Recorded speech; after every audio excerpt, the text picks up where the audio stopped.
Hello guys. So last 2 days के अंदर हमने inheritance abstractions and multiple inheritance सब कुछ खत्म कर दिया और एग्जांपल्स भी देख लिए। अगर आपको एक्स्ट्रा एग्जांपल चाहिए तो आप वीडियोस के अंदर जाके पॉज करके वो उधर जो क्वेश्चन है उसको कॉपी और पेस्ट करके आप उस क्वेश्चन को सॉल्व कर सकते हो। डजेंट मैटर कि आप क्वेश्चन को सॉल्व कर रहे हो या नहीं, बट प्रैक्टिस होना जरूरी है। प्रैक्टिस के लिए आपको क्वेश्चन ही करना पड़ेगा। तो देखो, आप कितना भी प्रैक्टिस कर लो, याद रखना तो होगा ही। तो हर बार आपको उसके बारे में सोचना पड़ेगा, उसके साथ जीना पड़ेगा, तो ही आपके अंदर ये कोडिंग यानी मजा आना स्टार्ट हो जाता है। तो नेक्स्ट टॉपिक की तरफ बढ़ते हैं और देखते हैं कि नेक्स्ट टॉपिक क्या है। देखो, प्रॉब्लम्स, मैंने देखा है कि आप प्रॉब्लम्स को नहीं देख रहे हो, आप वीडियोस के कंसेप्ट्स को देख रहे हो। अच्छी बात है, only for concepts, but someone please make sure you can also watch the problem statement also. Then if you have one proper scenario, proper flow in your mind to how to create or how to question works and how to question solve, ये सब कुछ आपके दिमाग के अंदर से निकल जाएगा अगर आप वो सब कुछ कर लेते हो तो। So let's begin and start with the new chapter, and let's go with your or our friend and explain explain next topic next topic। और मैं यहाँ पर next topic को explain करना चाहूँगा। So which one is the great? The next oops topic after abstraction is the encapsulation. Encapsulation is one of the easiest but most powerful OOPS concept. Uh, what is encapsulation? Means wrapping binding data and method together within a class and hiding the data from outside access.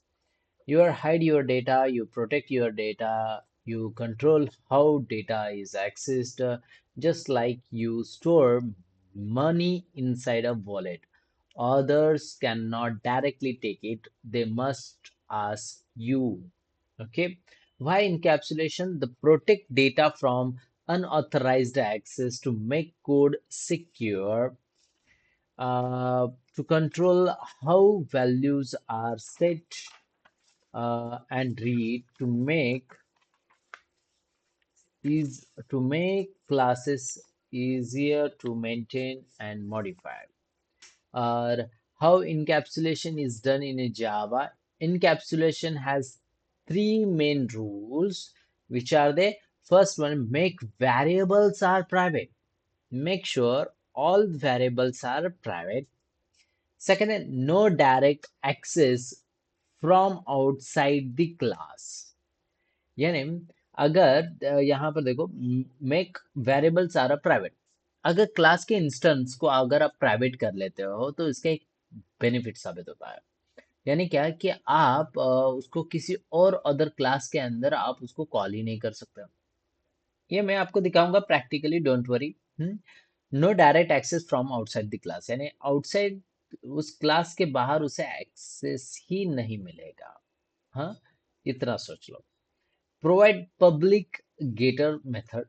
Yes, obviously provide public getter method to read the values, यानी उस values को read करने के लिए आपको public getter होना जरूरी है। Provide public setter, also same, add to update the values with the validation if needed, ये वाला भी है। सो यहाँ पर आप, यहाँ पर एक क्लास स्टूडेंट है, यहाँ पर अगर आप प्राइवेट कर देते हो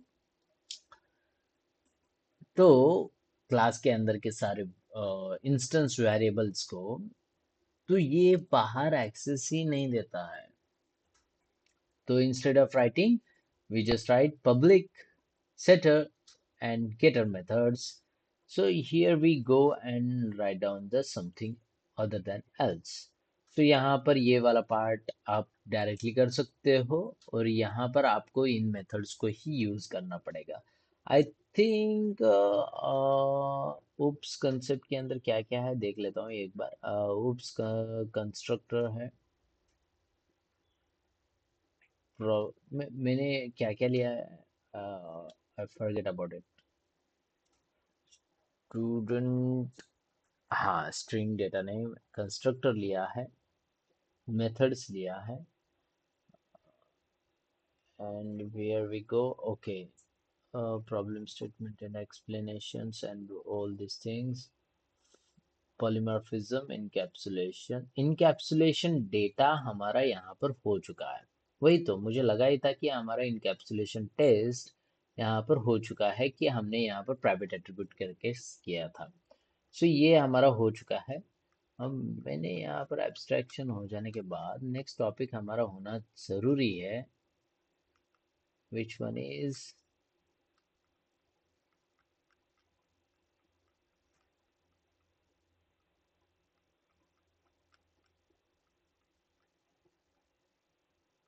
okay, what is class.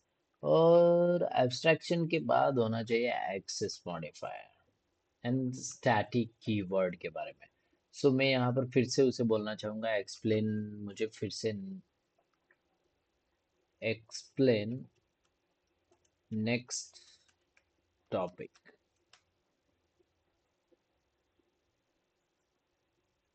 Why,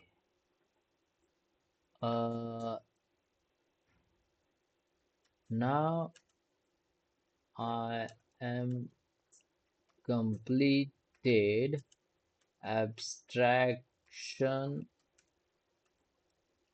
topic.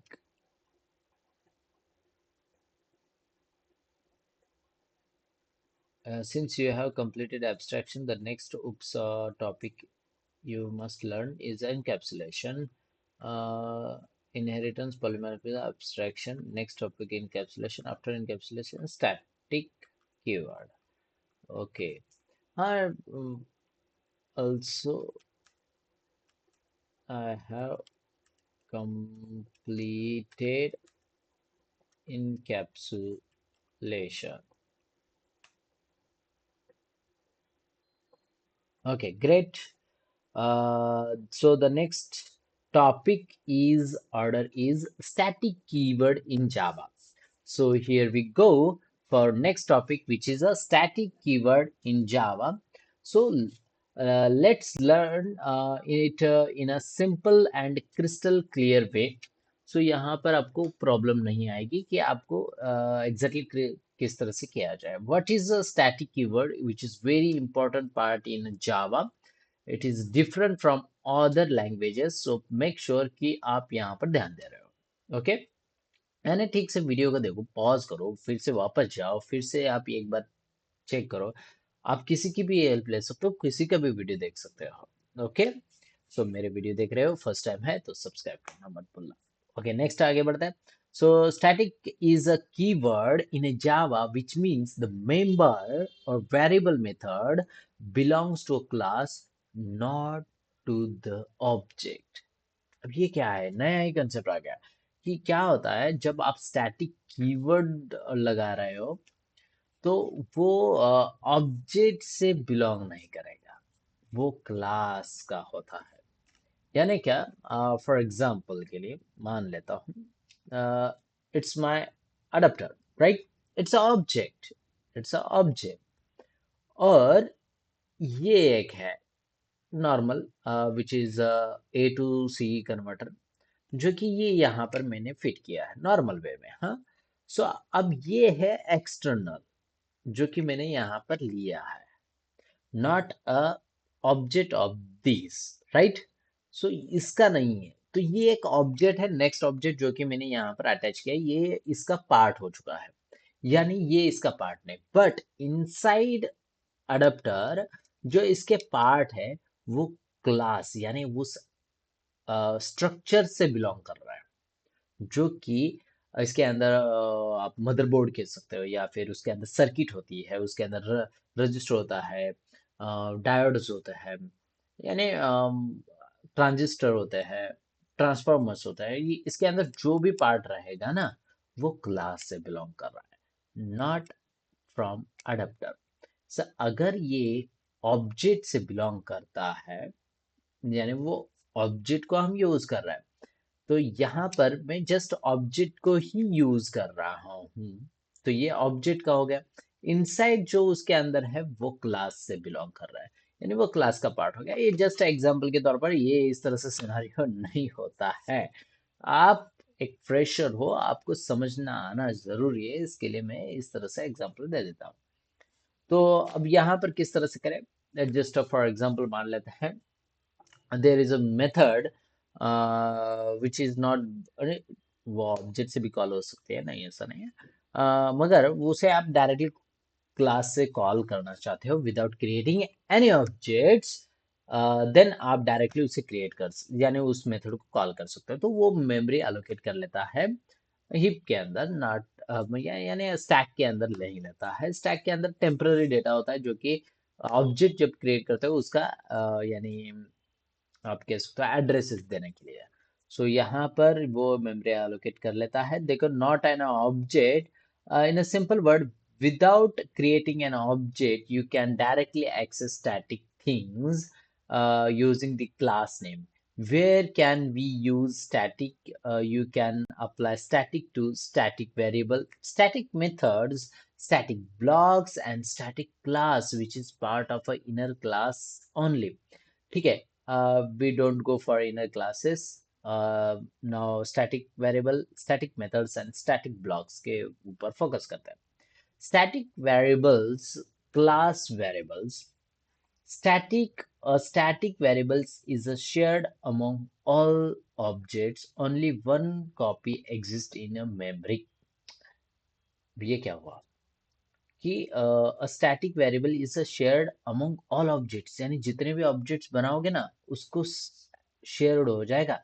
यानी फॉर एग्जांपल यहाँ पर देख लेते हैं, static string college ABC college which is a static variable. अब मैंने यहाँ पर डिक्लेयर कर दिया है, एंड देन मैं यहाँ पर system dot out dot println college name, इस तरह से हम नो ऑब्जेक्ट नीडेड, ऑब्जेक्ट हमने यहाँ पर नहीं क्रिएट किया, तो वो डायरेक्टली मुझे कॉलेज डे, सॉरी क्या, कॉलेज नेम प्रिंट करवा देगा। तो ये है एक सीन, नो ऑब्जेक्ट नीडेड, यानी ऑब्जेक्ट नहीं क्रिएट करना है, मैं डायरेक्टली हमें यहाँ पर क्लास का रेफरेंस लेके भी दे सकता हूँ। Static method, here we go, static method. Static methods can be called without creating an object also. So here we something else, show method, static method called, and then here is a static method called by using only class and class dot static, direct access. अब ये static keyword जो है हमने starting में देख लिया है जब एग्जीक्यूशन करते समय, if you want to remember और not, but it's doesn't matter कि आप उसके लिए प्रीवियस वीडियोस रिकॉल करो, आप आगे बढ़ रहे हो आगे बढ़ो। Static method can not access non static variable. देखो, ये वाला पार्ट मैंने कब और कैसे लिया था, तो अगर आप देखना चाहते हो तो इट जस्ट आप यहाँ पर उप्स पॉलीमर फर्स्ट डेज के अंदर अगर आप यहाँ पर देखोगे अरेज वगैरह बहुत सारे प्रॉब्लम स्टेटमेंट्स है। सो फॉर एग्जांपल के लिए एक प्रॉब्लम स्टेटमेंट्स के अंदर चला जाता, ये यहाँ पर देख सकते हो, ये मैंने नहीं, मैंने आई थिंक नहीं लिया क्या, फंक्शंस वेयर, फंक्शंस मेथड्स, हाँ फंक्शंस के अंदर देख लेता हूँ। हाँ देखो, स्टैटिक मेथड्स यहाँ पर मैंने इंक्लूड किया था जस्ट दिखाने के लिए आपको, without creating an object. So आप डायरेक्टली यहाँ पर उसको कॉल कर सकते हो because they are present in same class. Okay, so ये यहाँ पर सीन हो चुका है, फिर भी याद नहीं है तो आप वीडियो जाके देख सकते हो, प्रैक्टिस कर सकते हो। फिर भी मैं यहाँ पर लूँगा, and then because non static belongs to an object and static belongs to a class. A static method cannot access non-static variables. देखो यहाँ पर it's a very good question. A static method cannot access non-static variable. यानी static method के अंदर class के अगर या class के ऊपर आपने एक वेरिएबल डिक्लेयर किया which is way not a static member, then you didn't access from the class which is a normal variable. सो यहाँ पर आप स्टैटिक मेथड के अंदर स्टैटिक को ही कॉल कर सकते हो. हम्म. And static block here runs automatically when the class loads before the main. And here is the static and static block, static method. Here is the static block runs automatically when the class load before the main. यानी जैसे ही class load हो जाता है, हाँ, यानी यहाँ पर अगर मैं मेन मेथड एग्जीक्यूट करता हूँ और उसके अंदर एक स्टैटिक ब्लॉक एग्जीक्यूट करता हूँ, तो ये क्या करता है, तो उस मेन मेथड एग्जीक्यूट करने से पहले जो ब्लॉक एग्जीक्यूट होता है वो स्टैटिक ब्लॉक होता है. Then output like this. Hmm? And then inner classes, which is not a part of our, but I didn't give you an example about the inner classes. So make sure कि आप वो inner classes के वक्त हम वहाँ पर देखेंगे. So why use static? Share data, all objects share the same value and memory efficient only one copy stored, यानी एक ही copy stored की जा सकती है. And utility methods, methods like math.pow, math.random, they are already present in the utility. And non object required access directly using the class. So here we don't create an object and then assign the values and blah blah blah blah. Directly we call from class name. And a simple definition, a static means something that belongs to the class, not to individual objects. यानी वो ऐसा एक class है जो कि sorry, ऐसा वो एक मेथड है जो कि क्लास से बिलोंग कर रहा है, नॉट एन ऑब्जेक्ट से बिलोंग कर रहा है. तो ये वाला. Do you want to practice questions and the static keyword, or should I explain the next topic, this and super keyword? So this keyword and super keyword also we know, but let's, this is the static and I want a practice question. Yes, I want, I want practice question.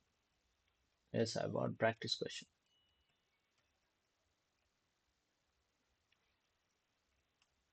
Okay. और यहाँ पर practice question आपको मिल जाएगा. Oh, sorry to guys, sorry guys, ये था हमारा next videos के अंदर, तो फिर भी हमने यहाँ पर ले लिया है. तो नेक्स्ट वीडियोस के अंदर अब इसको हम सॉल्व कर लेते हैं, कोई प्रॉब्लम नहीं है. सो मिलते हैं नेक्स्ट वीडियोस के अंदर. So see you guys, tata bye bye. जहाँ पर हम यहाँ पर कोड जावा का सीरीज खत्म, लगभग खत्म करने के लिए आए हैं, जो कि बेसिक मॉडल जितना भी रहेगा, इसके अंदर भी थोड़े से एडवांस मॉडल्स है, वो भी हम खत्म कर लेंगे. So see you guys on next video. Tata bye bye.